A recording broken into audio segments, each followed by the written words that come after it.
Good morning students. आज बहुत दिनों के बाद क्लास स्टार्ट करने जा रहे हैं। तो क्लास में और अभी जो पढ़ाई होगा ये दोनों में अंतर तो होगा ही, क्योंकि क्लास टाइम में हम जो है आपको समझाते थे और समझ में अगर नहीं आता था तो बेंच पर जाकर के भी समझाते थे। लेकिन यहाँ पर अगर समझ में नहीं आया तो आपको कमेंट करना है, फिर से पुनः हम समझाएंगे। तो इस कारण से दिक्कत तो है, लेकिन क्या करें, इसी में हम लोग को रहना है अभी फिलहाल कुछ दिनों के लिए। क्यों? क्योंकि आपको पता है ये जो कोरोना वायरस है ये बहुत तेजी से हमारे देश में फैल रहा है और इसका रोकथाम जो है वो आप लोग के हाथों में है। अब आप बोलोगे सर मेरे हाथों में क्या है, तो आप चाहोगे, युवा पीढ़ी अगर चाहेगा तो ये आराम से रुक सकता है। क्योंकि आप देखते होंगे मार्केट में ज्यादातर लोग जो है सफर जो कर रहा है वो युवा ही है। तो इस युवा को सतर्क हो जाना चाहिए। हम ये नहीं कहते कि आप मार्केट नहीं जाओ, आप दूध नहीं लाइए, आप चीनी नहीं लाइए, आप आटा नहीं लाइए, जी नहीं, जरूरत पड़ने पे आप जाइए, लेकिन हाँ उसका लिमिटेशन होना चाहिए। ये नहीं कि एक बार दूध लाने गए, एक बार चीनी लाने गए, एक बार आटा लाने गए, जी नहीं। आप जो है अपना सारे सामान का एक लिस्ट बनाइए और सारे सामान का लिस्ट, और उसको एक बार में जाकर के आप लेकर आइए और पूरा प्रिकॉशन के साथ लेकर आइए। ये नहीं कि आप जैसे तैसे गए, बिना मास्क लगाए गए और सामान लेके आ गए, जी नहीं। तो इससे क्या है कि हो सकता है आप जाएंगे मार्केट और सामान लेके आएंगे, तो इसमें क्या होगा कि आपका अगर इम्यूनिटी अच्छा है तो आप तो बच जाओगे, लेकिन आपके माता पिता का इम्यूनिटी अगर कमजोर है, क्योंकि वो बूढ़े अवस्था में रहते हैं, तो आप कोरोना वायरस लेके आओगे और पूरा घर में फैल जाएगा। तो इस कारण से आप लोग सतर्क हो जाएं। और हम फिर से बोल रहे हैं, जो युवा पीढ़ी अगर चाह लेगा तो ये कोरोना वायरस चला जाएगा हमारे देश से। तो जब तक कोरोना वायरस रहेगा तब तक हम लोग ऑनलाइन क्लास ही करेंगे। और आप लोग सभी से अनुरोध है कि ये जो वीडियो है इसको अधिक से अधिक आप लोग को शेयर करना है और इसको सब्सक्राइब भी करना है, ताकि जितना ज्यादा सब्सक्राइबर होगा उतना फास्ट हम जो है ऑनलाइन क्लास ले पाएंगे। तो चलिए हम लोग शुरू करते हैं आज क्लास, अपना क्लास। आज हम लोग पढ़ेंगे प्रतिलोम के बारे में। प्रतिलोम आप लोग को हम पढ़ा चुके हैं। प्रतिलोम का इंग्लिश होता है इनवर्स। इनवर्स निकालने के लिए हम आप लोग को बता चुके हैं टोटल 3 मेथड है। एक है एलिमेंट्री ऑपरेशन मेथड, जिसे बोलते हैं रूपांतरण विधि द्वारा, और एक होता है आपका एडजॉइंट मेथड द्वारा, और एक होता है डायरेक्ट इनवर्स को मल्टीप्लाई करके हम लोग निकालते हैं। तो हम लोग जो है अभी पढ़ेंगे एडजॉइंट मेथड से इनवर्स निकालने के लिए। लेकिन इससे पहले हम लोग फिर से थोड़ा डिस्कस करेंगे सारणिक के बारे में। अब आप बोलोगे सर सारणिक क्यों, सारणिक तो पढ़ चुके हैं। लेकिन हम फिर से बताते हैं, हो सकता है कि आप ये 6 दिन क्लास नहीं किए हो, तो हो सकता है कि आप कुछ भूल चुके होंगे, है ना। तो इस कारण से फिर से क्लास शुरू करते हैं हम लोग सारणिक से, ठीक है। चलिए शुरू करें ना। चलिए सबसे पहले सारणिक। सारणिक का इंग्लिश होता है बाबू डिटरमिनेंट्स। डिटरमिनेंट सारणिक। सारणिक जानेंगे, सारणिक के बाद हम लोग उपसारणिक के बारे में जानेंगे, उपसारणिक के बाद हम लोग सहखंड के बारे में जानेंगे, सहखंड के बाद हम लोग सहखंडज के बारे में, और तब हम लोग प्रतिलोम में पहुंचेंगे, ठीक है। तो सारणिक आप लोग को हम बता चुके हैं। सारणिक जो है हम लोग को केवल 2 प्रकार का पढ़ना है, एक 2x2 का सारणिक और एक 3x3 का सारणिक। और ये 2x2 क्या है? 2x2 का मतलब हुआ ना 2 रो और 2 कॉलम, मतलब वैसा आव्यूह जिसमें 2 रो और 2 कॉलम हो, उसे हम लोग 2x2 बोलते हैं। इसका मतलब ये वर्ग आव्यूह हो गया। तो सारणिक जो केवल निकाला जाता है वो वर्ग आव्यूह का ही सारणिक निकाला जाता है। आप बोलोगे आप सर आव्यूह क्या है, तो आप जो है बाबू पहले पढ़ चुके हो आव्यूह क्या होता है। हम लोग सारणिक के बारे में जानेंगे, ठीक है। तो आव्यूह क्या होता है आप पीछे जाके कॉपी देख सकते हो, आव्यूह क्या लिखा है, उसमें डिफिनेशन लिखा है, कहां से आया वो लिखाए हैं, आव्यूह कैसा होता है वो लिखाए हैं, किस प्रकार सूचित करते हैं वो लिखाए हैं। लेकिन अब हम लोग पढ़ेंगे सारणिक के बारे में। तो सबसे पहले सारणिक दिखता कैसा है, सबसे पहले हम लोग ये जानेंगे सारणिक दिखता कैसा है। ध्यान दीजिएगा, ये जो है आप लोग को केवल ऐसा पढ़ना है, ध्यान देना है। ए बराबर 2 3 1 4, तो ये एक प्रकार का सारणिक है और ये सारणिक कहलाएगा 2x2 का सारणिक है। और एक पढ़ना आपको ऐसा पढ़ना है 1 2 3 0 1 4 2 1 5, और ये 3x3 का सारणिक है। तो हमें केवल 2 ही पढ़ना है, एक ऐसा पढ़ना है और ऐसा पढ़ना है। तो अब आप बोलोगे सर केवल ये दोनों पढ़ना है, जी नहीं, ये ऐसा पढ़ना है 2x2, 2 रो और 2 कॉलम, इसमें 3 रो और 3 कॉलम है। लेकिन सर इसमें जो है आपका अंक परिवर्तन रह सकता है। ये जो अंक है यहाँ पे 2 की जगह 3 हो सकता है, 3 की जगह पे 4 हो सकता है, 4 की जगह पे 5 हो सकता है, 1 की जगह पे 0 हो सकता है। लेकिन आपको पढ़ना केवल यही है 2x2 का और 3x3 का। तो सबसे पहले हम लोग जानेंगे फिर से 2x2 के बारे में, ठीक है। चलिए ध्यान से लिखिएगा आप लोग,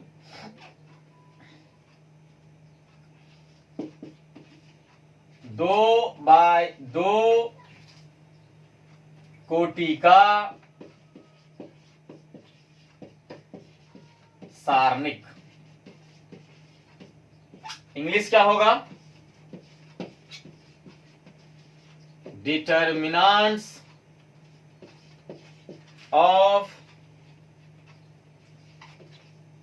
order 2x2, determinants of order 2x2। ध्यान से देखिएगा। तो सबसे पहले हम लोग 2x2 का एक फॉर्मेट जाने। फॉर्मेट मतलब क्या होता है, मतलब फ्रेम। जैसे हम लोग ईटा जब बनाते हैं तो ईटा बनाने से पहले हम लोग को क्या बनाया जाता है, फ्रेम बनाया जाता है। अगर फ्रेम बन गया तो एक फ्रेम से हम कितना भी ईटा निकाल सकते, लाख 2 लाख 3 लाख 4 लाख करोड़ों निकाल सकते हैं। तो उसी प्रकार से हम लोग 2x2 का क्या जानेंगे, एक फ्रेम बनाएंगे। अगर 2x2 का फ्रेम आप लोगों को सोल्व करने आ गया तो समझ लीजिए आपको 2x2 का सारणिक सोल्व करने आ गया। ध्यान दीजिएगा, फ्रेम क्या होता है, इस अवयव का नाम क्या होता है 1 1, A11। इस अवयव का नाम क्या होता है A12।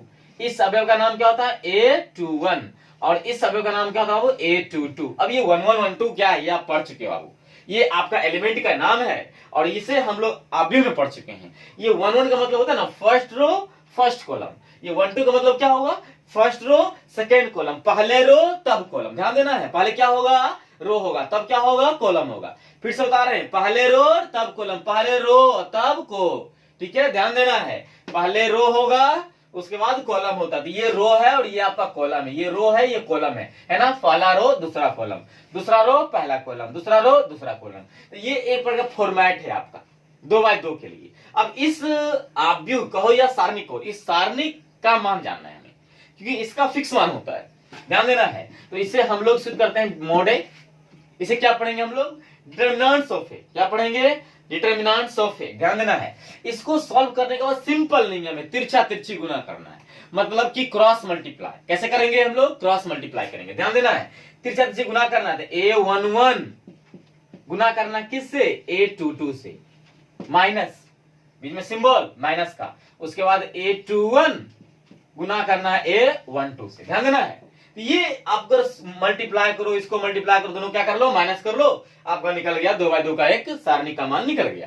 ध्यान देना है, समझ में आया नहीं आया, फिर से देख लो। ए आपका ये सारणी का एक प्रकार का क्या बोल सकते हो फॉर्मेट है। अब इसको सॉल्व करना है, तो इसको सॉल्व करने का मात्र एक मेथड है, वो देख लो, ध्यान से देख लो, मात्र एक मेथड है।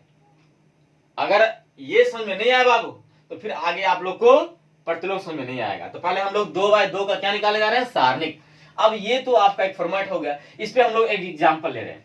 तो एग्जांपल क्या लेंगे, जो पहले लिए थे हम लोग वही एग्जांपल ले रहे हैं। ध्यान देना है a बराबर 2 3 1 4, ध्यान देना है। इसको क्या करेंगे हम लोग, क्रॉस मल्टीप्लाई कर लेंगे। तो क्रॉस मल्टीप्लाई करेंगे तो हमको क्या मिलेगा, वो 4 दूनी, ध्यान देना है, मल्टीप्लाई करेंगे ना, 4 दूनी 8, बीच में माइनस, 3 गुना 1 3 इकैया 3, 8 में 3 गया, बोलो बाबू कितना आया 5। तो 5 क्या आया, इस सारणिक का मान आया। तो इसी प्रकार से अगर देंगे हम 2/2 का सारणी निकालने के लिए, तो आप लोग आराम से निकाल सकते हो। फटाक सा लिखो, ध्यान से देखो, यहाँ पे 5 को निकालना है अभी सारणी का मान, ठीक है। a इज इक्वल टू 1024, ध्यान देना है। b is equal to 0 -2 1 4, c is equal to 2 1 4 4 और 5। चलो इस तीनों को जो है आप लोग को सॉल्व करना है। जल्दी से इसको स्क्रीनशॉट लीजिए इसका और इसको सॉल्व करना है, ठीक है। चलिए आगे बढ़े।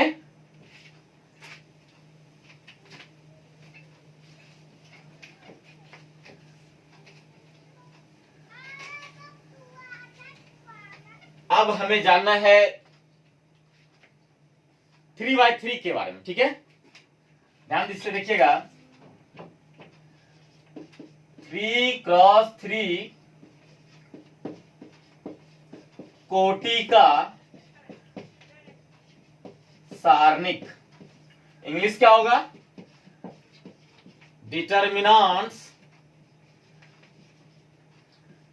Determinants of order 3/3, determinants of order 3/3। अब इसके फॉर्मेट के बारे में जानेंगे हम लोग।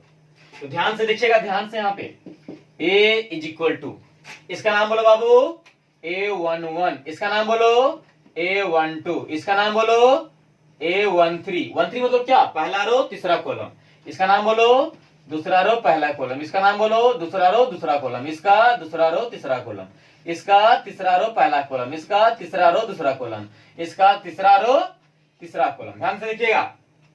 तो ये क्या हुआ है आपका, ये सारणिक का फॉर्मेट हो गया। लेकिन ध्यान रहे, इसको जानने से पहले आपको जानना पड़ेगा चिन्ह परिपाटी। किसका चिन्ह परिपाटी जी, तो हमें जानना है सारणिक का चिन्ह परिपाटी क्या होता है। चलो देखेंगे, पहले आगे हम लोग इसको सॉल्व करते हैं। तो इस डिटरमिनेंट को सॉल्व करने का टोटल आपके पास 6 मेथड है, यानी 6 तरीका सॉल्व कर सकते हो। आंसर सेम उतना ही आएगा, लेकिन सॉल्व करने का आपके पास 6 मेथड है, ध्यान देना है।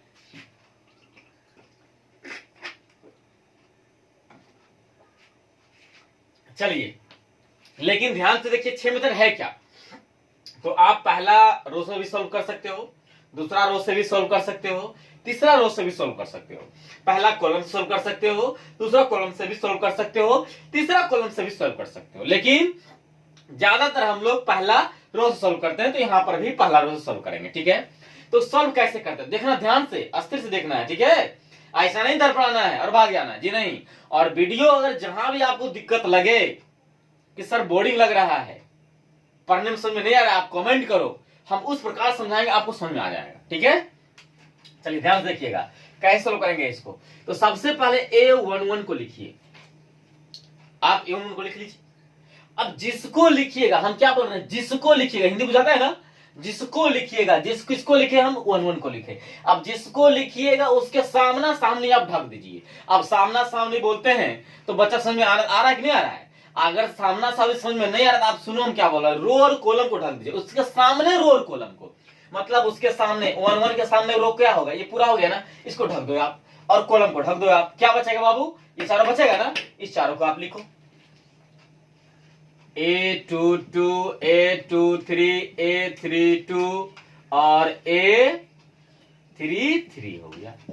किसको लिखे थे आप, इसको लिखे थे ना। फिर अब इसको भी लिखेंगे ना, क्योंकि इसको भी लिखे नहीं है, तो फिर लिखेंगे किसको बाबू, A12 को लिखेंगे। और जिसको लिखेंगे उसके सामने रो और सामने कॉलम को ढक दो आप। तो सामने रो और सामने कॉलम को अगर ढकोगे तो इसके सामने रो पूरा ये ढकाएगा ना बाबू, और ये सामने कॉलम, सामना सामने बोल रहे हैं, सामना सामने, इन्हें की तीजा ढक देना, देंगे तोड़ देंगे पकड़ के, सामने रो और सामने कॉलम ढकना, ठीक है। सामने रो और सामने कॉलम बचेगा ना, ये चारों, इस चारों को बस वैसे लिखना है आपको। A21, A23, A31 और A33। अब आपका एक और बचा हुआ है A13, इसको लिखेंगे A13 लिखेंगे, और जिसको लिखेंगे उसके सामने रो और सामने कॉलम रखना है, सामने रो और सामने कॉलम, सामने रो सामने कॉलम। ध्यान सुन रहे हैं हम क्या बोल रहे हैं, 5 बोल रहे हैं, सामने रो सामने कॉलम, घुसा लो इसके अंदर, सामने रो और सामने कॉलम, ठीक है, सामने रो और सामने कॉलम। कौन बचेगा, चार बचेगा ना, उस चारों को लिखो आप, A21, A22, A31 और A33। सर लिख तो लिए, क्या यही आंसर होगा? जी नहीं, इसके आगे भी सॉल्व करना पड़ेगा, ठीक है। चलिए आते हैं, सॉल्व करते हैं हम लोग। तो A11 को लिखेंगे, ये आपका इंटू है, यहाँ पे क्या है आपका इंटू है, तो ब्रैकेट डालेंगे ना। और ये जो है आप पहले पढ़े, अभी तुरंत पढ़े हो, ये क्या है, तो 2/2 का सारणिक है। अब 2/2 का सारणिक कैसे निकालने आता है, तुरंत देख लो, बैक में जाकर कॉपी देख लो कैसे करेंगे, निकालेंगे हम लोग। बैक में क्या आया, यहाँ पे आओ, कैसे निकालेंगे, क्रॉस मल्टीप्लाई करके। ध्यान देना, कैसे निकालेंगे, क्रॉस मल्टीप्लाई। तो पहले ऐसे मल्टीप्लाई, तब ऐसे करना है, और जो करेगा ऐसे पहले समझना, तोड़ देंगे पकड़ के हम मार करके, पहले बता देते हैं, पहले ऐसे मल्टीप्लाई करना है और तब ऐसे करना है। तो A22 into A33 minus A32 into A23। अब जिसको लग रहा है सर ये 22 A33 क्या है, ये अवयव का नाम है, ध्यान सुनना, क्या बोल रहे हैं, इस अवयव का नाम, ये स्थान अवयव का नाम 11, इसका 12, इसका 13, अवयव का नाम है, ये एलिमेंट का नाम हुआ, ठीक है।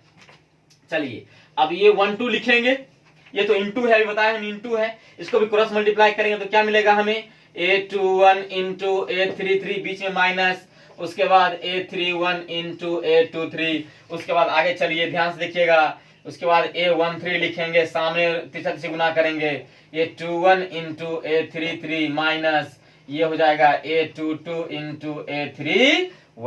अब आप बोलोगे सर ये तो माइनस करेंगे मल्टीप्लाई कर लेंगे, ये माइनस करेंगे मल्टीप्लाई कर लेंगे, माइनस करेंगे मल्टीप्लाई कर लेंगे, यहाँ पे चिन्ह क्या होगा, यहाँ पे जो चिन्ह है ये क्या होगा, ये ध्यान देना, यहाँ पे चिन्ह होना चाहिए ना, कुछ भी प्लस या माइनस का या भागा का या गुना का, तो यहाँ पे चिन्ह क्या होगा, इसी को जानने के लिए हमको जानना पड़ेगा सारणिक का चिन्ह परिपाटी। ध्यान सुनना, क्या बोल रहे हैं हम, सारणिक का चिन्ह परिपाटी। चलो आ जाओ यहाँ देख लेते हैं, सारणिक का चिन्ह परिपाटी। ध्यान देना, ये देखो यहाँ पे, इसको इस स्थान का नाम 11, 11 मतलब क्या हुआ, पहला रो पहला कॉलम, जोड़ो इसको, 1 1 2 2 मतलब सम की विषम, सम सम अगर आया समझ जाओ प्लस, विषम आया तो माइनस। ध्यान देना, 1 1 2 2 क्या है, सम की विषम, सम मतलब क्या समझा, प्लस, 1 2 3 विषम यानी माइनस, 1 3 4 सम यानी प्लस, ये विषम यानी माइनस, ये सम यानी प्लस, ये विषम यानी माइनस, ये सम यानी प्लस, ये विषम यानी माइनस, ये सम यानी प्लस।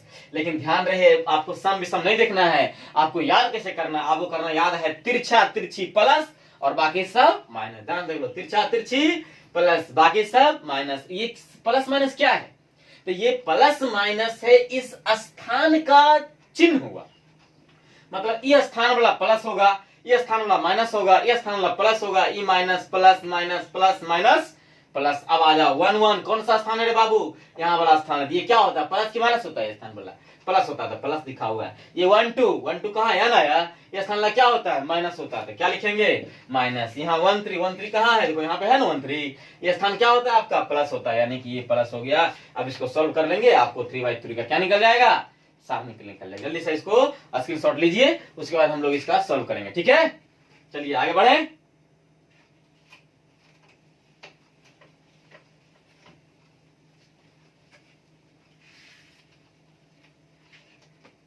चलिए तो आज सबसे पहले हम लोग ये देख लेते हैं, ए का मान निकाल लेते हैं।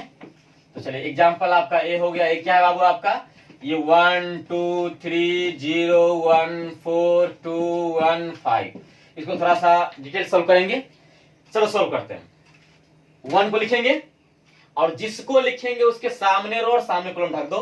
बोलो क्या बचा बाबू आपका, 1 है ना, सामने रो और सामने कॉलम ढको, बचेगा 1 4 1 5। ये चिन्ह क्या होता है, प्लस का, इसलिए प्लस। ये चिन्ह क्या होता है, माइनस का, यहाँ क्या देंगे -2 देंगे। सामने रो और सामने कॉलम ढक दो। बोलो क्या बचा आपका, 0 4 2 5। उसके बाद किसको लिखेंगे, 3। ये 3 क्या होता है, प्लस में होता है आपका, है ना। ऐसा नहीं है प्लस इसलिए प्लस है, जी नहीं, ये प्लस है इसीलिए प्लस पड़ रहा है, समझना बात को। ये सर यहाँ पे प्लस था, माइनस हो गया, इससे माइनस प्लस नहीं हुआ, यहां से आया ये, ध्यान देना। 3, सामने रो और सामने कॉलम ढक लो, 0 1 2 1, ध्यान देना।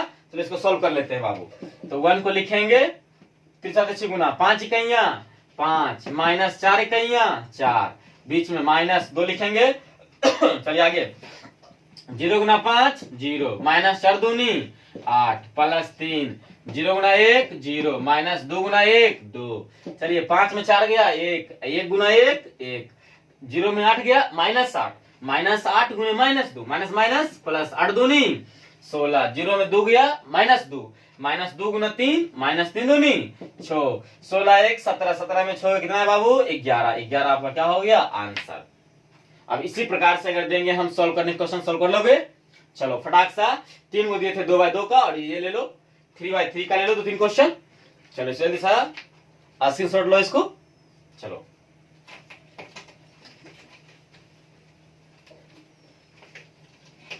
क्वेश्चन लो बाबू।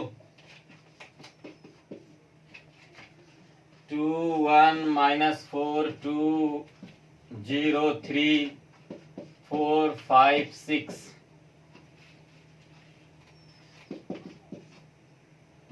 1 4 3 -1 2 3 6 4 5, -2 -3 4 2 6 3 1 2 4।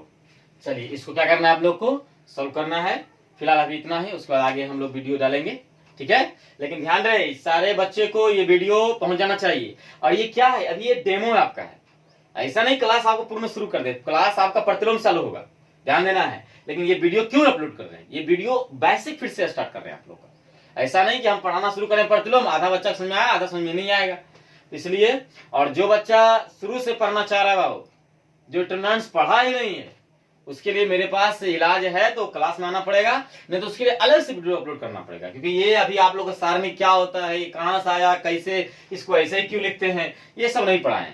आप लोग डायरेक्ट हम क्वेश्चन शुरू कर रहे हैं, तो सर ये क्यों नहीं पढ़ाए, क्योंकि हम पढ़ा चुके हैं पहले ही।